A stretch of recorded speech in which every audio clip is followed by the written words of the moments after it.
எம்எல்ஏக்கள் ஊதியம் தொடர்பான விதிகள் கடந்த 2024 ஆண்டு மே மாதம் 21 தேதி திருத்தப்பட்டது.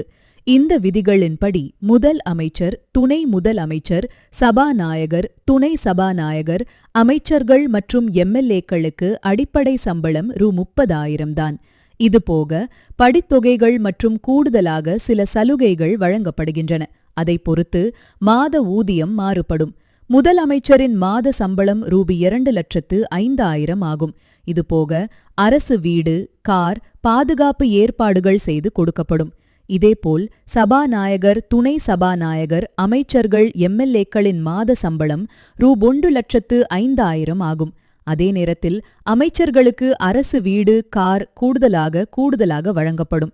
மேலும் மாத சம்பளம் ரூ.1,05,000 மாதாந்திரப்படி ரூ.10,000, தொகுதிப்படி ரூ.25,000, அஞ்சல் படி ரூ.2,500, தொலைபேசிப்படி ரூ.7,500, தோகுப்புப்படி ரூ.5,000, வாகனப்படி ரூ.25,000 ஆகியவை உள்ளடக்கம்.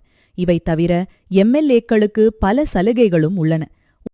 ஒவ்வொரு எம்எல்ஏவுக்கும் இலவச மருத்துவ வசதி, பயணம் செய்வதற்கு விமானம், ரயில், பஸ் டிக்கெட் இலவசமாக வழங்கப்படும். மேலும் எம்எல்ஏக்கள் தங்களுக்கான ஒரு அலுவலகத்தை நிர்வகிக்கலாம். தேவைப்பட்டால் ஒரு நபரை வேலைக்கு அமர்த்தலாம். அதற்கான சம்பளத்தையும் எம்எல்ஏக்களுக்கு தனியாக வழங்கப்படும்.